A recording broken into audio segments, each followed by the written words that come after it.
certainly belongs at this extremely high, world-class level. Edgar, you are about an hour removed from the fight, so how was the experience like? What's going through your mind? You're disappointed having that whole taken away, but still came out and applaud your artist tonight. First and foremost, I want to thank my Lord and Savior Jesus Christ for giving me this opportunity. I went in there with legend today, man. We came up short. Obviously, I'm a winner at heart, man. So, I'm a little down, but, I know I won the world after this performance. I got dropped in the third round.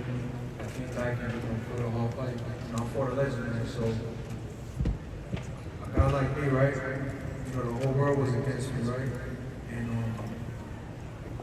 I was probably like 0 to 100, like 1 to 100, and on the odds, right? And just facing a legend, man, it's something different.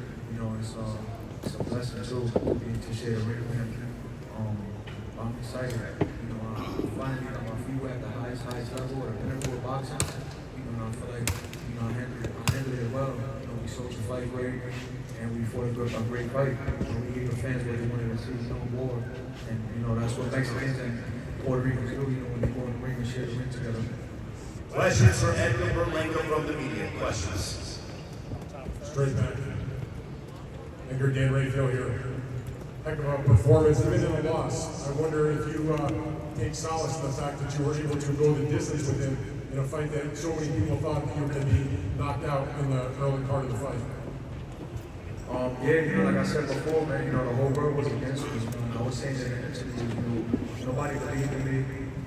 I felt like I had probably like 20% of the world, maybe 10% of the world that believed in me. They thought I was going to probably get knocked out 2-3 rounds, But it was a great fight, man. I know, that it was going to be a great fight at the end of the day, man. I'm a warrior. And like I said before, I was calling this guy for 4 years, and like I said, man, he's a legend. He fought for me when he was younger. Look who he became after that loss. So I gained a lot of experience, man, being in the ring with him. He's a great fighter. But I know that he knows that I'm the future legend of the sport.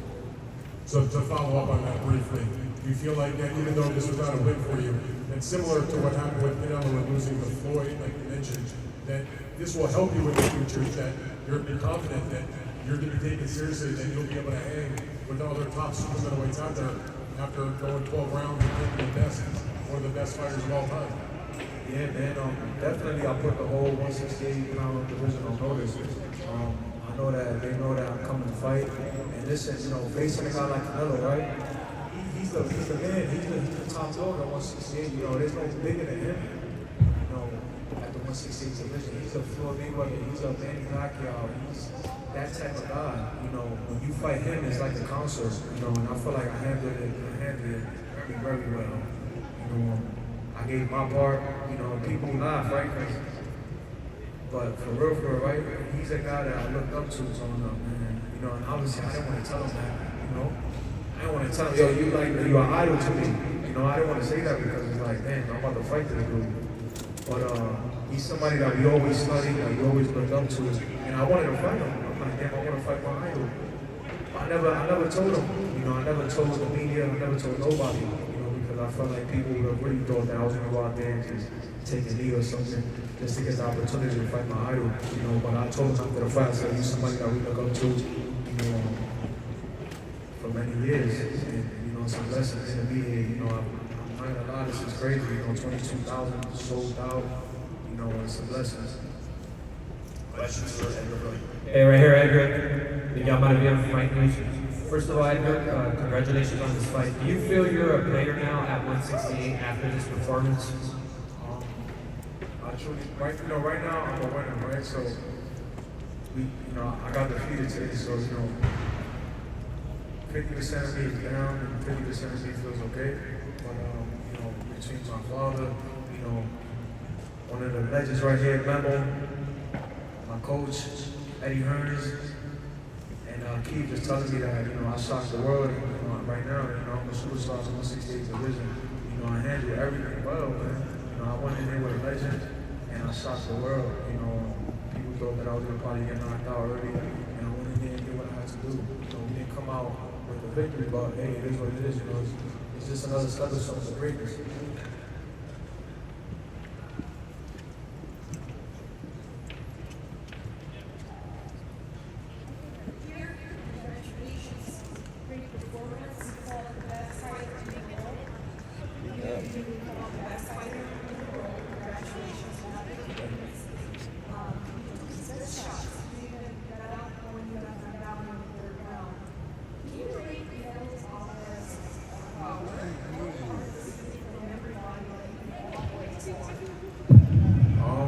I'll say he is the hardest, for sure.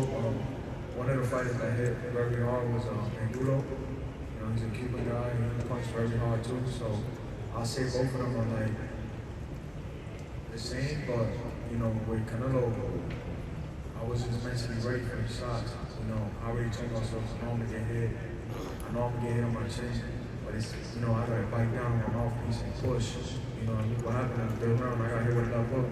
We be practicing in camp the whole time, you know, keeping my right hand to my chin, and I wound up just moving and he connected right to my chin. And you see how I punched my glove, you know, that's like the thing for me when you know, my last time when I got dropped, I was punching my gloves, so I was like, damn, I got hit with a shot. I'm not supposed to be on the floor. But you know, it comes to boxing, you know, the greats got dropped, you know, got hurt, but it's about how you come back and respond.